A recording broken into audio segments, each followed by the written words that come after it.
Now then, welcome to another episode of Quick Picks and the Line Pull podcast. My name's Connor, better known as Crane Brain on TikTok, and I'm joined here by Kenny.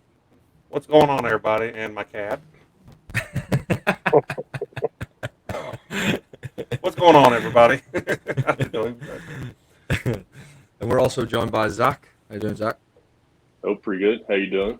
Yeah, good man, good man. You got the kids all rallied up and Yeah. I kicked a couple out and pulled a couple to go upstairs, so I got the game room. Nice. nice. So the episode today is about. It's not strictly about the LTM1750 because all three of us have got.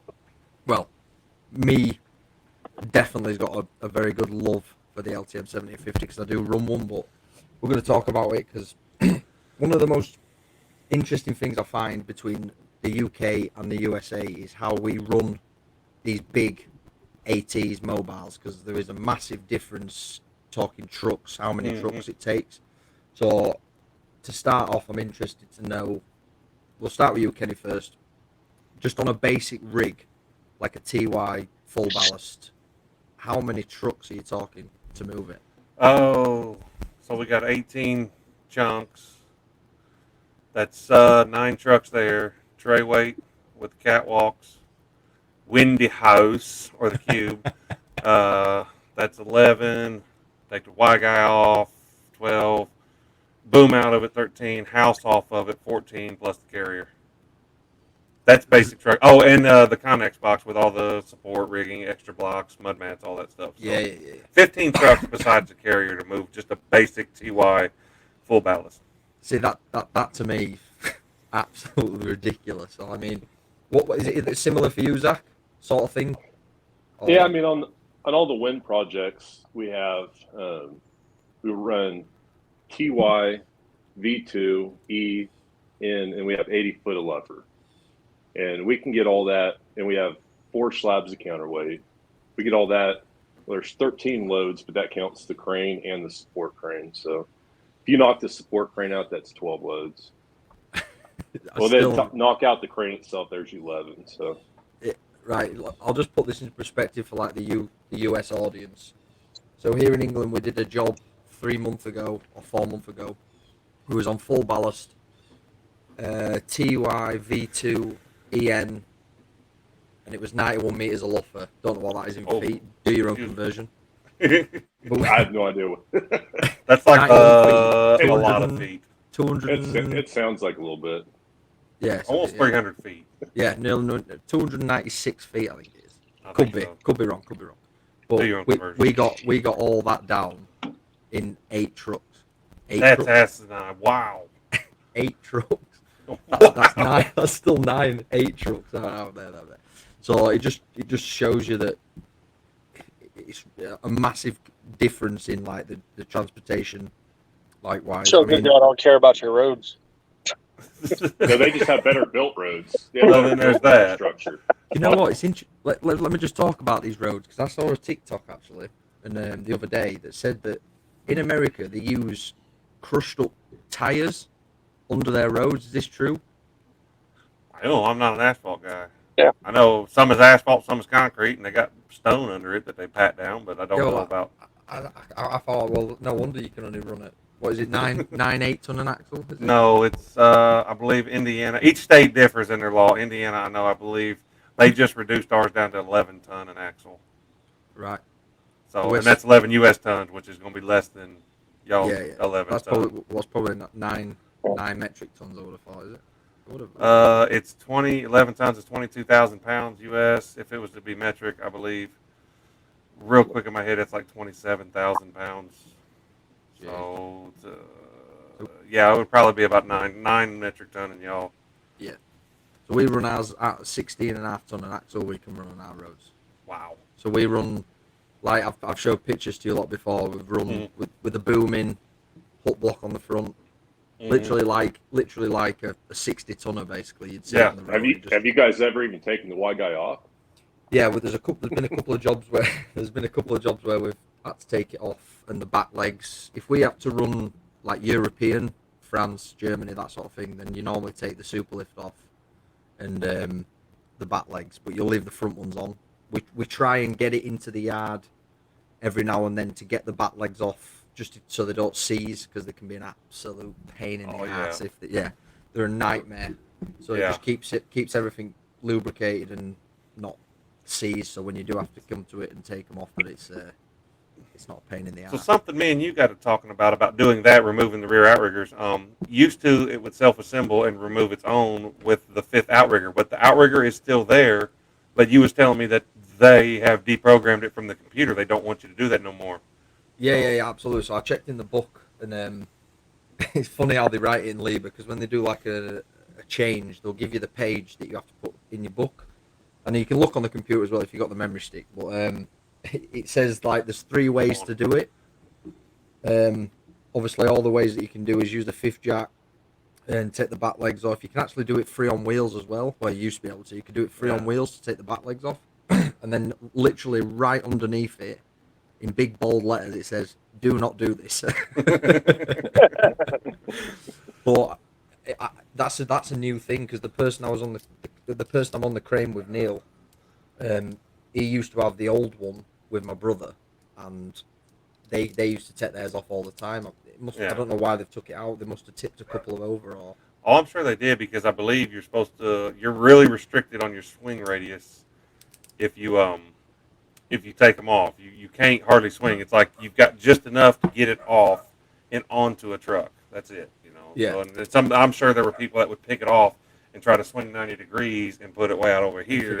Forget about it. That's a heavy boom, and especially if you got Y guys still on it, it's going to go.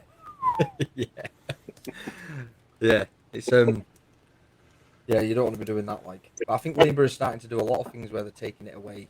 They're taking things out of the book that you used to be able to do. There's another one, traveling rigged. Mm-hmm. It used to be 164 back in the day. I think we actually looked in the book now, and it's 64 ton. So it's Really? massive. They took 100 ton off you. Yeah. In the book, it's ridiculous. Well, we don't encounter nothing over here. All the places I've rigged up at, maybe the place where we are currently at with one, it's a cement plant. Yeah. We could probably get away with moving it rigged, but for the most part, wind farms here. I've been down to Atlanta, Georgia. It's really steep in the cities there, so you're not going to move it rigged. So that really doesn't even come into play in most of my work, And I'm sure that one day there will come an opportunity where I can move it rigged, but for the most part, that's just not something that we practice. We just tear it down and move it. So we move our 350. The 350, we have it fully rocked. Go in the rack, put that number one about halfway, 75% out over the front.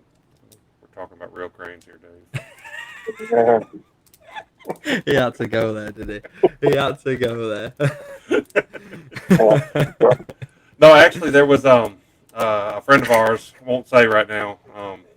He has showed videos of 900 ton being rigged, being moved with heel in, with the Jesus pins in, with just the Luffer heel, Y guy up, cube, and whatever the tonnage requirement is for it to be on. And I thought it was kind of cool to see it kind of rolling down the road. Oh yeah, it's mental. It's crazy when you see it. I saw one. Go on, Zach. Oh, I saw one in real similar to that setup about 3 or 4 years ago. We took it about half mile down some string roads and had a couple little banks, and man, it was a little wild looking. If you were somebody like who didn't know anything about crane, well, it's shocking to see you if you know about cranes and you look at it and you think that don't look right. But someone who doesn't have a clue what they're on about looks at it and thinks, nah, that definitely isn't right. Right. Do you think, because obviously the 750 has been out for quite a while now, do you think 2013 or something? Yeah. Do you think it'd ever supersede the 500? Obviously the 500 is the most successful they've ever sold. Do you think it'd ever supersede? Yeah, the 1500. I could foresee it. I definitely could foresee it doing. That's one thing I like about Libre is when they find something that works, they stick with it. They don't re-engineer it 100 times. The 1500 is definitely more labor intensive. Yeah. But it's a horse of a crane. It's just a strong crane. And the 1750, being its versatility and strength, now with the ease, it's more operator and more labor friendly. I could see it lasting quite a while. Yeah, man. I don't. Yeah, I don't think running it for nearly a year now, I can't see anything that I could ever make it better. Maybe a bigger boom, but other than that, I mean, 52 if is it had the fantastic. option to interchange like the 1650s and the 1500s, I think that might add more versatility to it. You know, you get a little Yeah, more length out of it. But Well, um, see, and everything I've heard about the 1750, Liebherr engineered that for the wind turbines, yeah, pretty really, much. So I mean, exactly, it's exactly. it's it's designed with a shorter boom, because you have all the lattice on the end, and I mean, it's mm, it's it's a perfect wind turbine crane. Yeah, which is So, exactly why they brought out the upgrade to upgrade it to an 800 ton because that is literally a specific duty to lift. The nacelles now are getting heavier and heavier hmm and heavier, so they brought out a yeah. specific duty to lift the nacelles, and you've got, I think it's 18 meters with a V2. The TY V2EN Well, you 28 put meter, the I think. you put the V2, then put the V3. Right. yeah, That's the only difference that we did, and then yeah, that V3 on there's that update. See, yeah. I've never actually had the V3 in with the luffer. It's just 3.5 meters added to the end of V2. I've got a question actually. Mm-hmm. Because we've rigged this. We're on the rig at the minute. It's TY V2EN with a V2 in. How low does the bike go? It just doesn't look normal. When you're Oh, the pulling what? right. I'm Let's sorry. No, I'm not. I'm no not no no picking no on you. no. I'm serious. I We'll want to pump understand. we'll pump the brakes. We'll pump the brakes and we'll go to a little bit of terminology for now. Okay. Yeah. So we call things different. So Zach got me with one the other day, and I was like, "What the hell are you on about? What did you call it? The upper ancillary, is it? Oh, we call it the The, primary. that's it. The The primary. office calls it the aggregate.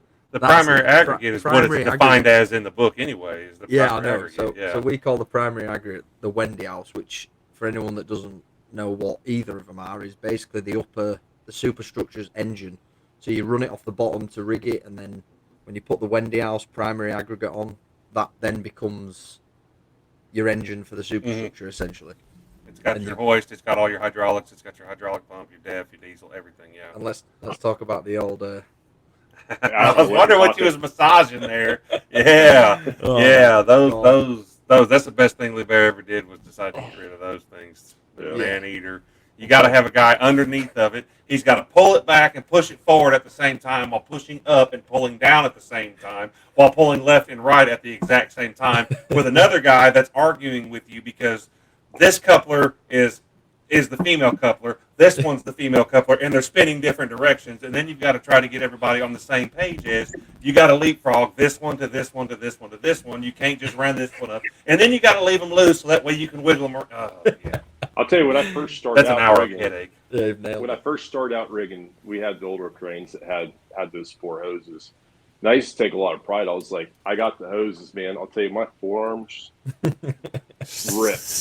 I could get them by myself, man. But Yeah, that's a yeah, good feat. That if you can, before we we Yeah, always if got you say, rid get a of our bind, last one with the I'm a big guy, and I don't want to argue with him by myself. I always just got underneath because I got tired of arguing with trying to get smaller guys in there trying to do it. I'm like, just move. And I'd get in there and I figured out how to hold myself and push up with my head so I could steady myself while using my arms. And then our brand spanking new one. I was actually in Atlanta rigging well, it's now the old one since the old one is no longer. Um, when I was rigging our old one, and then my friend that operates the one up here, when it comes to our yard, me and him team up on it. He sent me a picture of the new coupling system on it, and I'm like, "Oh, thanks, this is great. I wish it was on this one now." So yeah, man. That when you sent me the picture of that, and I was gobsmacked. I was in awe. I was like, yeah, I wish Yeah, I we had sent you a that. video of it. I was like, hey, what hoses are you talking about? Yeah, yeah. I was like, I'm still yet. I'm gonna do a video on it because I think it needs to be addressed because I bitch about it all the time, but it is a horrible job. But we've tried to spend 10, 15 minutes cleaning everything up and just sort of getting them threads clean and lubricated, and that really does make a massive it difference. really Like does. you've got to spend a bit of time, but You just got to so, take. You got to be careful taking that house off, or that primary off, though. Because you got that control and you got the A side and B side. Killed the cylinders. Now here a while back, we had a couple guys take one off at just a little bit of an angle, and it pulled out the seal in it. So Oh, really, really? right? yeah, So I that's never probably can remember side what A and B is. I just Well, watch it. so I started a deal here, and I joked around about it. So when you're standing on the side with the remote, with all the electronics, all the stuff, that's the A side. Then the other side's the B Okay. cylinder. So what I joked around about, just so guys could remember it, I'm like, yeah, the A team stands over here, the B team sits over there on the dummy side, That's a good one. and it's I'm doing stuck that. around since. yeah, man. Yeah, I That's mean, it's class. A team over here, baby. I always remember it as if you're standing, you've got the remote, the ballast at the back here. If you're looking down on the crane, everything on the lever is the A side and the B side. So your super lift will be the same. You'll be A side, your B Okay. side. That's the only way I remember it. So port and starboard, basically, like Yeah, maritime. yeah, Okay. yeah, yeah, yeah. Basically. Makes sense. That makes a lot of sense. Yeah, I've like I just said, never I paid just always attention. thought about like all the B team guys they get over there. The guys that don't have as much knowledge, you're the B team. You get over You there. got one. You got 3 pins to do. 2 of them are when I tell you to try. yeah. That's class. Quality. That's a good thing about Libre though. A lot of it does make sense. A lot of their stuff just makes sense, and you're just like, they're doing it right. They're doing it right. But I do wish we do have that the quick itch thing. Maybe we'll get a new one in a couple of years' time. Hopefully we do, because I never want to be off the crane. Because I used to be a 500 guy. Used to like the LTM 1500s. My dad was on one for years. He absolutely loved it. He said you'll never beat that crane. And when the 750s first came out, the lads that come from this 500 said it's too slow, it takes too long, but really it's so user friendly and it's just a beast of a crane. I It absolutely love is. It is like I rigged on the 1750 first. I put it together several times. Then I got on the 1500, and I'm like, I'm wore out. And then I got to do the luffer on it, and the big cables on the luffer, and climbing around in there. Yeah. And again, the big guy part of me, I'm like, I got the muscle. I just don't have the small stature to maneuver up there. And it's like, Lord have mercy. Yeah, them travel wires on the 500 Luffer, man, they are horrible. Travel Horrendous. wires. I like that. I'm gonna start calling them that. Travel wires. I like it how we're getting this. I like it how we're getting this lingo. Cause you'll message me after a couple of days at work and you'll be like, "Yep, I've been calling it that. I've got all the guys calling it that," and I'm like, "Yeah, that's class, man." Hey guys, So I think we got going back to the bike, you know, I don't know what you guys call it. So the bridle that connects your Yeah. luffer to your yeah.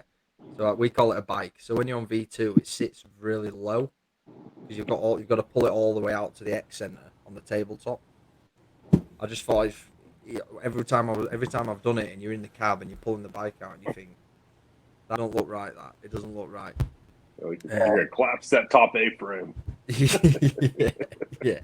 But surely if you've got the V3 in as well, it must be horrendous. Let me ask you guys this. So our new one, used to we would put, and we only had V2. Used to we would stand V2 up, or we would stand the Y guy up, V2 on, heel on, touch the heel down to take some support, and then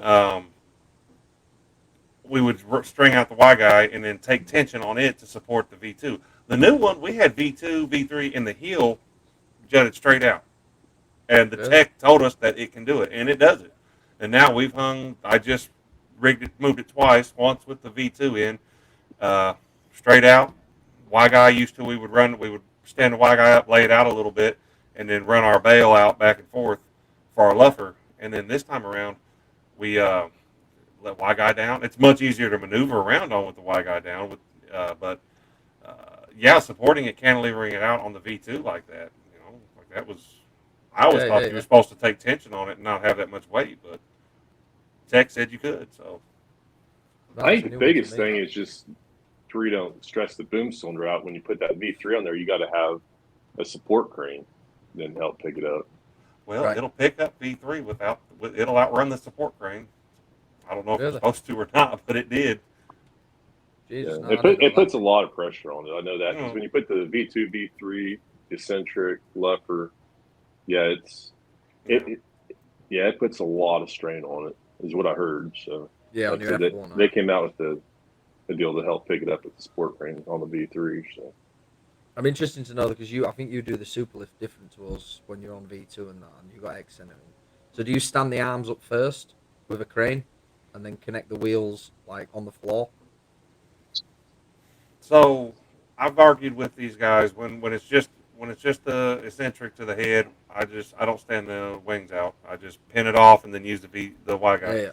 Yeah. On the ground, now I'm finding it harder to used to. We would stab the eccentric with the wings folded up, make it, use the assist crane to pick up the wings, and then reel in the cable. This go around, everybody's wanting to fold the wings out, and then now I'm having to use a man basket, get up underneath of it, pick the strap up because nobody, everybody all of a sudden wants to do it this way, and I'm like, it's the hardest way possible, and then argue and wrestle with it with two guys and fight it, and I'm like, why can't, I'm trying to figure out why all of a sudden we're doing it this way when the other way worked. It's Yeah. Let me ask you guys a question though. So what we do on a standard setup is, we go V2 and then the eccentric, and then we have the assist crane fold out the arms of the eccentric, and then we go back and grab the reels with the assist crane, and then pull it over, and make that connection right there. One guy on a genie. Yeah, so we do it like Kenny said the first time. We pull out, stitch the X center on, and then obviously we've brought the bike out and connected to the mast and everything. Then we stand the arms up, and then we get the assist crane on the wheel, connect it to the X center, and then we use the assist crane to pull the arms up, and then come down on the crane, and then down on the wheel, and then disconnect it, and then it's connected. Then once you put your pin in, obviously, of course. See, and that's the way we used to do it. Yeah. And all of a sudden, everybody's like, no, we're going to do it like this. And that's what the tech said. And I'm like, I don't know why all of a sudden the Mandela effect's taking over on you guys, but this is the way we used to always do it. It's so much easier. The only way we do it different is we do all that before we run the bridle out. Used to do that too, but now everybody wants to leave everything down. It's like, I don't know. Something changed on everybody. But we tend to leave it down because we're not, especially on V2, when you run the bridle out, like I said, it sits quite low. So obviously when your super lift stood up, it must come close to the rollers. But I suppose, is that meant for supporting as well? About 1.5 feet or so. Yeah. Well, he was also told to keep the bridle low off of the boom, all the way down, and it looks bad. Yeah, it does. It looks bad. It looks horrendous. You're like, that can't be right. That can't be right. Let me ask you this: do you guys, when you reeve it up, Connor, you run your monkey winch, your rigging winch, whatever, you're running around, pull your hoist line out, hook it back. Do you guys float out? I don't know what you call it. We call it the bail, the bridle, the luffer, wheels, bike. shivs. We call it a bike. A bike. We're gonna ride the bike. We'll take it out probably 40 feet from drum 3. Yeah. Then he'll reel it all the way back in. He'll stand the mast up, and then he'll run it out. So far, I don't have a number. I forget it. He never sets a computer. He does it by eyeball, and then lays the mast down, and then finishes pulling it up. That's Louvert's revised way of pulling the bridle out. Really? How do you guys do it? Do you do it the old way, where once you hook it up, you wheel it all the way out to the end? Yeah. So we'll take tension on your winch 1, start feeding it out with winch 3, and then once you get your feed, you look at, if you're in the cab, you look at the mast, and then we pick a spot in the skyline where your mast is, and then just try and keep your mast at that level and just horse it the whole way out. Like, you know why Liebherr revised that though? Because it was the D ratio on that little shiv.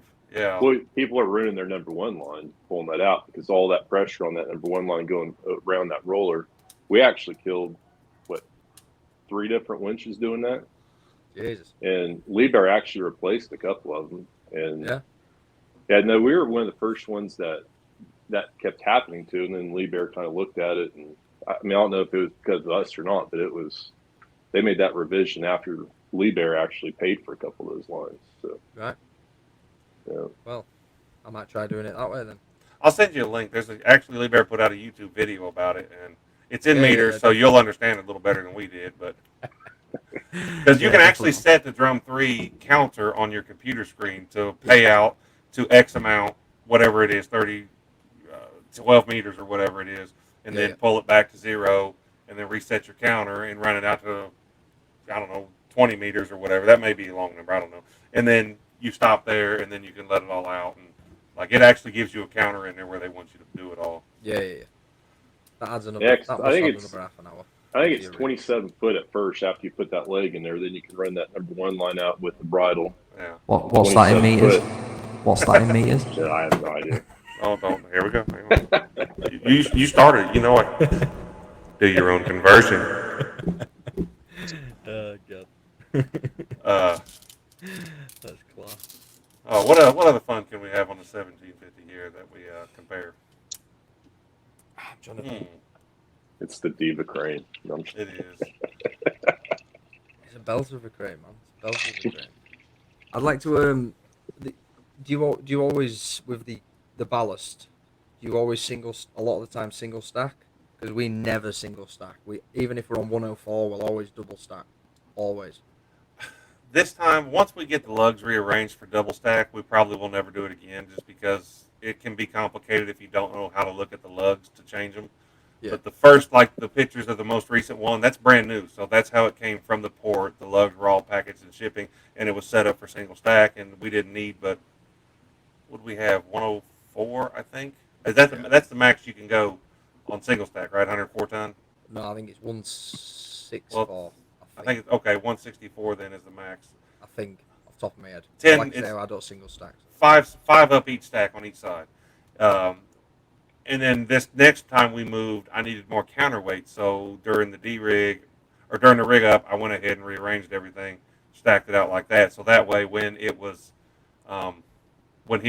the counterweight got there, he could go to work, do his job, but to do the big pick, he needed more counterweight. He could just turn around, swing around over the side, it's just crane, throw them on, and be done with it. Yeah. Oh, with that, now the new 1750s, Zach, you may have encountered this, have to weigh the counterweight stack with the puck. Yeah, I'm seeing this more and more on the new models. Yeah, and it's kind of odd because you got to go down and get the puck out of the crane, start the crane with the puck, and then just simple. Once you get to the screen, you just hold the button and it goes and brings it up. Does it not do it off the yellow box? Have you got Nope, the puck? you got to use the BTT. Yeah. And it lowers it down a couple inches, sits there, and it sucks it back up, and then you can pin off the top pins. Or if you want to, you can just suck them up and pin off the top pins and just above the code. Yeah, if you don't weigh it, it still lets you work. All it's doing is verifying what you're putting in the computer matches what you have on the counterweight. And if it doesn't match, you can still work, but it's going to document that it's not correct. Is all it's going to do. Yeah, I've heard it's we've got it on the 350 that we just got. That's got it. It weighs it off. I think I think they're all going like that now. I think they are because every crane will be like that. The newest 1090 we have, I had to hop in it a couple weeks ago just to get it set up because the operator wasn't back from lunch. And I went through, set the counterweight up, and I was holding it there, and it didn't beep yet. And I realized that it let it back down. It let it down and picked it up to weigh it to confirm it all. So yeah, it's definitely the way we're going with it.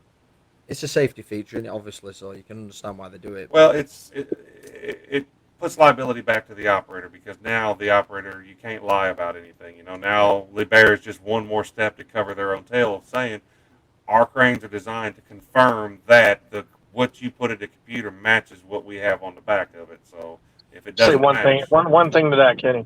Is it about D-Mag? No. Okay, good.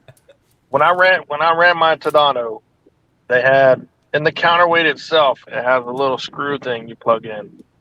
So, and then the computer automatically detects however many counterweight you have in there, each one have a plug. And when you plug it in up in a certain counterweight, it tells you how much counterweight you got in that crane. Yeah. I think D-Mag have had it for a while as well. I think D-Mag have had it for a while as well, where it weighs your ballast off. The new Explorers, I'm pretty sure they used to run a 220. I'm sure they used to do it. It'd bring it up, bring it down, and then bring it back up, and then it'd know what counterweight you've got on it. So it's not new. It's not a new thing. It's just I think Liebherr have been a bit slow to the not slow to the party, but it's I think we're going to see it on every crane now anyway. Hey, have you guys ever found the Easter egg on any Liebherr pucks, the older one? Yeah, the AC/DC riff. Yeah. Which I find mental that a BTT that only beeps, it only goes beep or beep, only makes two noises, can then play a tune. It's Like, how's that The first time we saw that one is we got our LTM 1300 commission, and Bud, he was a great guy, man. He came out and he showed us that deal, and it was pretty cool. Yeah, it's class. Like they've taken them off now, I think.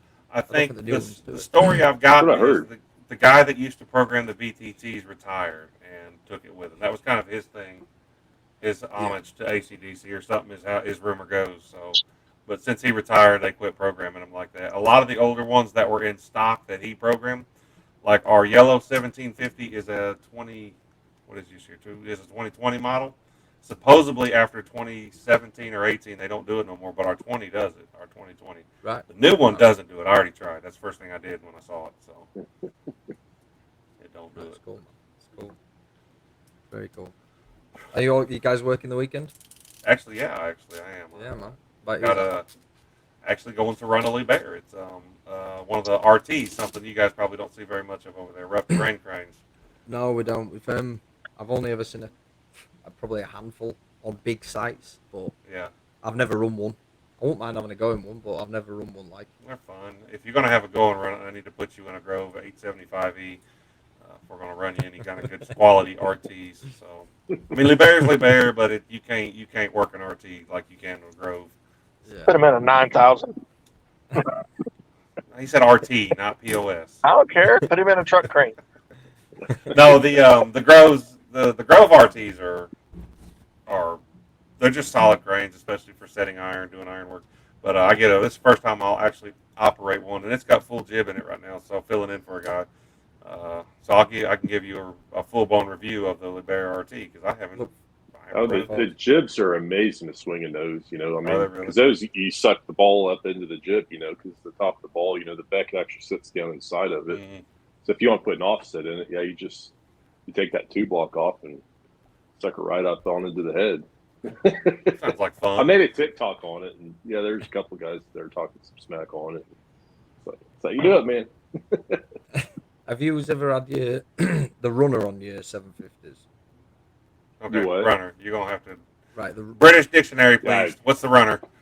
So obviously you've got your main catted with your normal block, and in the Wendy house you'll have a winch too, and then you'll connect that to a runner. We call it a runner, rooster, whatever you want to call it. Rooster ship. Oh, auxiliary upper boom point. Okay. Yeah, auxiliary upper boom point. Yeah, that one. So you'd run. Have you ever had that in? No, we don't we actually haven't. have one. We don't actually have one, but I've seen ours. I've never put it on. We've only ever done. Everything we do on jib is luffer for whatever reason. Nobody does a fixed jib or the offsetable jib. It's always just luffing jib. I've not run the rooster. We have run winch 2. I did a job with our old one.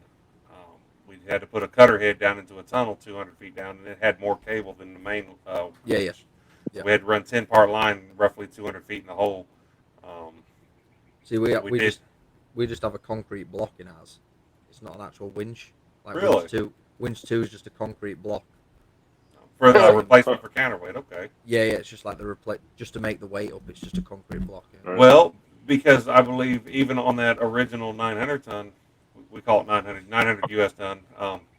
Even on the original one, I don't think winch 2 was used, but a tiny, minuscule handful of times because the cable was dry. So we soaked it down with lube, and the rust and stuff turned into like a peanut butter in the shivs. It was the weirdest slime I've ever seen. It was crazy. But, that's class. The only time we've used the winch 2 is if the winch 1 is bad or something like that. Then you still have to rig up with winch 1, but then you can pull it back and put number 2 out. Yeah. It'd be hard to pick the Windy house off with winch 2. But like you said, Kenny, it definitely comes into its own when you want more meterage, should I say? 'Cause it's a bigger drum in it, so. That's funny because actually, when you're talking about multiple feet, you'd say footage over here, so meterage works too. meterage, yeah, man. Oh God, are you working weekends, Zach? Or? No, I actually got this weekend off, so. Oh, cool. He's my minute. Nice, Yeah. man. Nice. Yeah. No, I've had work past few weekends, so I'll enjoy this one all. I think I'll be out of town for a good week though, starting Monday. Yeah. Yeah, I'm actually going Monday down to D-Rig R900, so. I'm going back up tomorrow to operate the 900. Hey, do you ever get you ever get your qualifications or whatever on your for Luffer on that yet? We're doing it. So this job we did, I rigged it fully, like not on my own, but I took the Yeah. lead and did everything. So I spoke to the guy that does like the assessments, and he's happy to do it when I get back into the yard, and Sweet. he's happy to sign me off and everything. So that'll be me fully done on the 750. I try not to talk about that. I know everything, because I obviously don't. And Yeah. like with luffers and stuff, I'm still fairly new to it, so it's definitely it were a good feeling once we piked it up and it got up into the air that it didn't drop out of the sky. So that was a good feeling, you know. But when you actually take it over and lead it for like the first time, where there's nobody sort of like, well, there was someone there with me, but like when you do it all on your own and then you actually pull Yeah. it up, you're still thinking, shit, Oh, trust me. did I do that, or did I put that in right, or did I, you know what I mean? Dude. It's always in the back of your head. I was like, oh my god. That's my biggest worry is that it's not that I'm going to miss something. I'm going to miss something someone else was instructed to do. Like Yeah. one of the, we call them Jesus pins, the two big pins for travel pins for the heels. Yeah.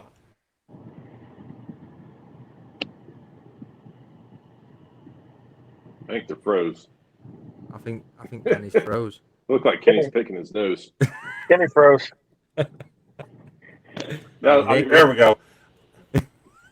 I think. Sorry, I don't know why mine did that. I think we call them Jesus pins because shut up.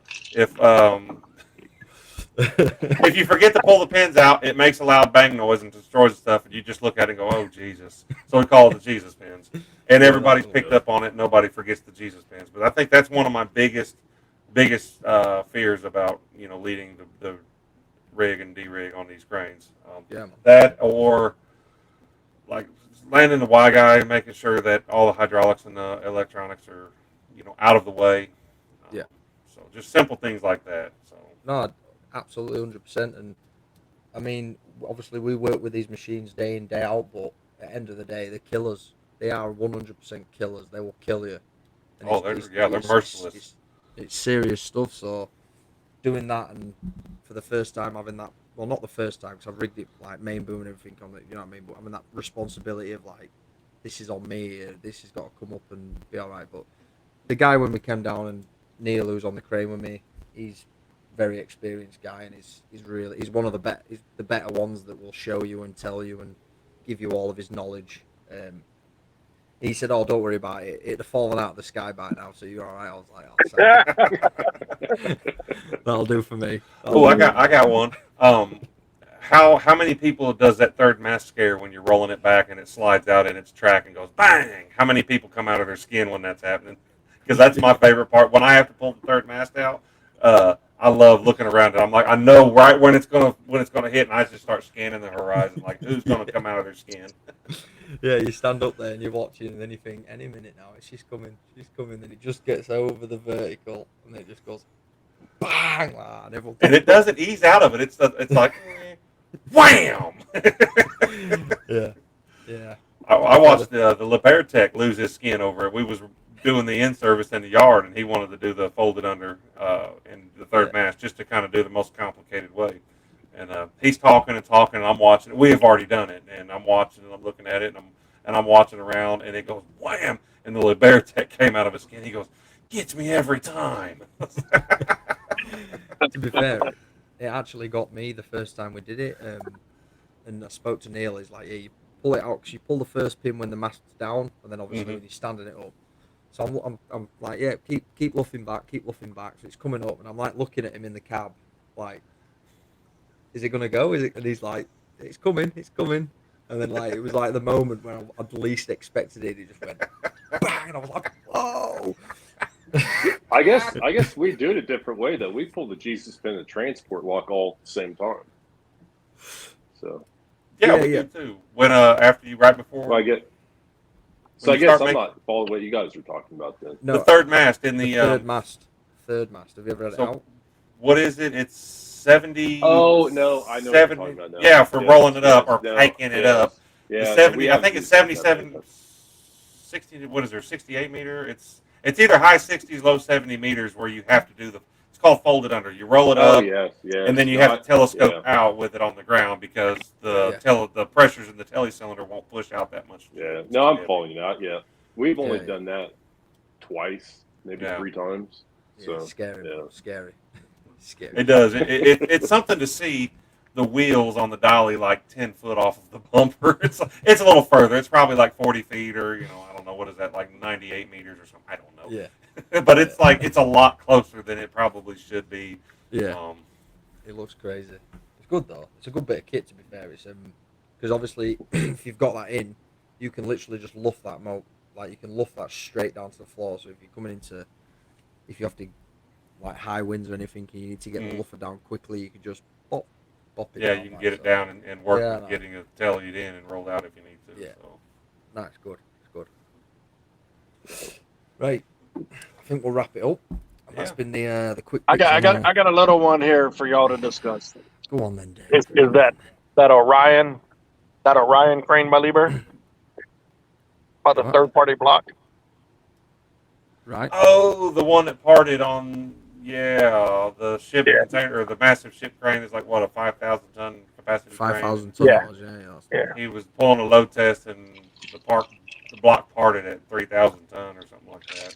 It was 4,000. It was Was actually 4,000. I know it was beyond half. It was a five and a half thousand ton test lift. It was obviously the crane's capacity is 5,000, but they was doing a test lift. And have you actually seen the video for it? Yeah. There's such the delay.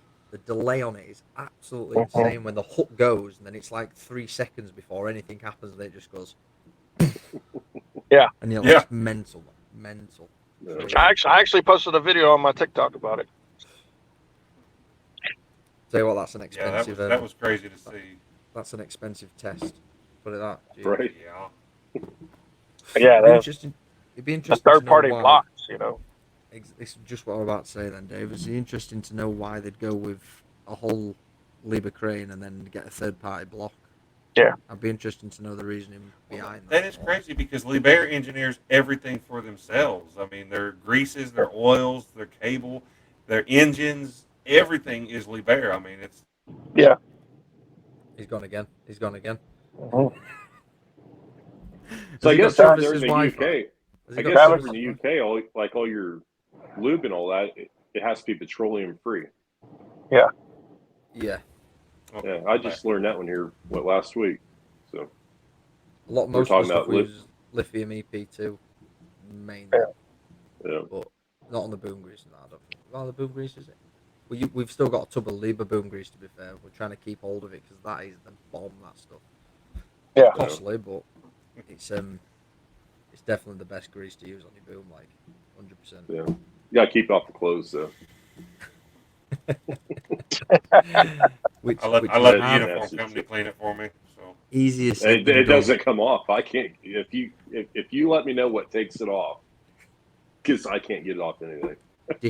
I don't know what they use. I rent these uniforms. I don't know what they use. So Dawn soap. soap. So Dishwasher tablet. You guys get dishwasher tablets over there? They look like you could eat them. They've got like a pink ball in them. Yeah, you can use Dawn soap. They taste funny. Dawn liquid soap. We don't get that over here. That and peroxide. Yeah. What a half and half. Yeah, I've done that with some stuff. But I keep a bottle of Dawn soap to get the oil and shit off my hand from the oil filled shit. It cleans them up perfect. You got to do something first before you can get oil on your hands. Kenny, I'm gonna tell you this right now.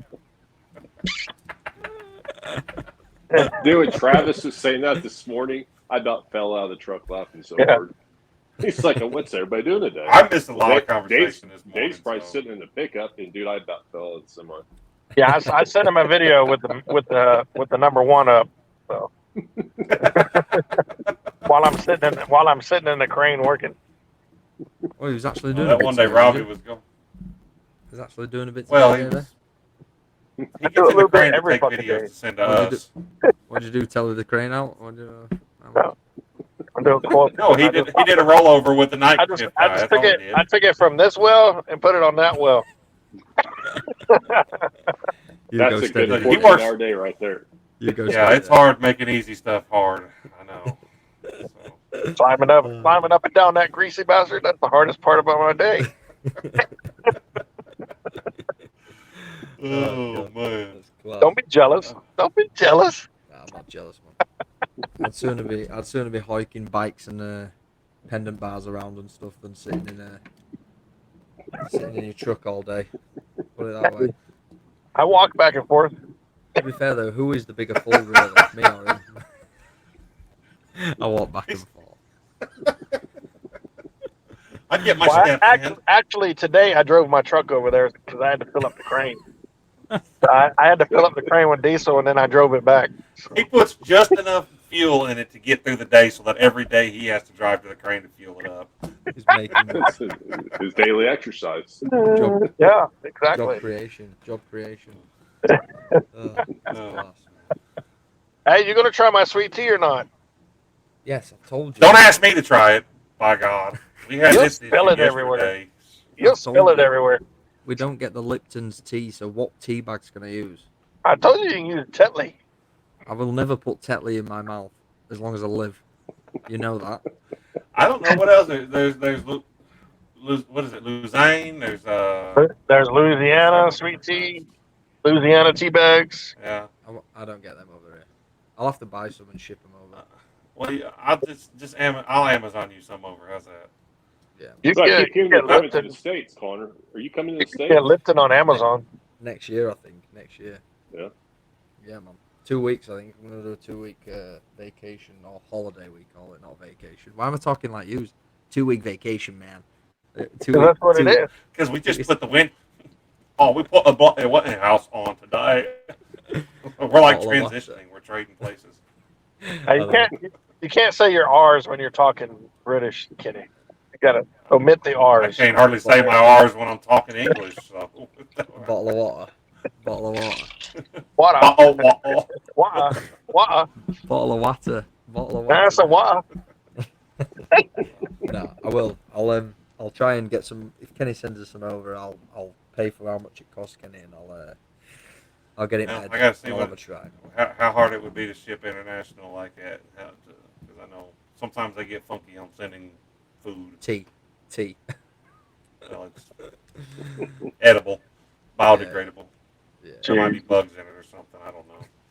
The COVID will be in it or something silly. Yeah, probably. Take this, you British All right, bastards. gentlemen. Yeah. All right, gentlemen. I know Connor, you're getting a little heavy eyed there. About time to go tuck, ain't it? Yeah, I think so. Tuck. I know I need to get me something to eat. So you see, Yeah, I'm man. still in gear. But we wanted to punch this out. We've been trying to shoot this out. Appreciate y'all coming on here and chit chatting for a little bit. Yeah, definitely. Don't Definitely. forget, Dave, hit us with the plugs. They're on your brain. I can't think. iHeartRadio, YouTube, RSS.com, Spotify.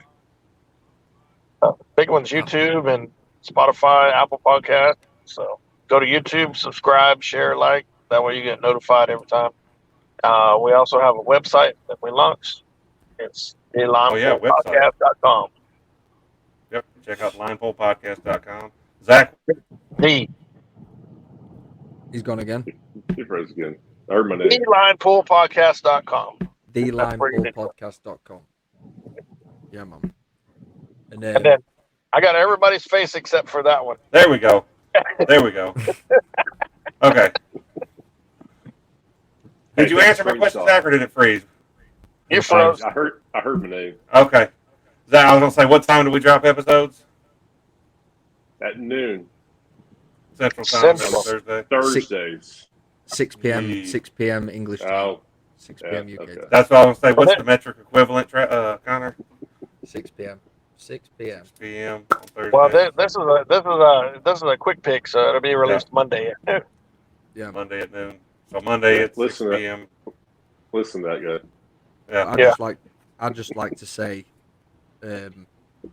thank you to everyone that has listened, and thank you to everyone that's downloaded and watched it, because it really is amazing, to be honest, the support that we've had so far. And yeah, really appreciate everyone watching and listening, and just thank you very much, and thanks for putting up with my British ass. You know what I mean? Wouldn't have it no other way. It's not an ass, it's an arse. Remember? Arc Super. Also, AAA Crane and Rigging, appreciate them sponsoring us on this. So, Yeah. big shout out to them for coming on board with us. So, check them out. Addis, Louisiana, all your certification needs. Check them out. So, Yeah, man. Definitely. fellas, it's been fun. So, All right. Set it.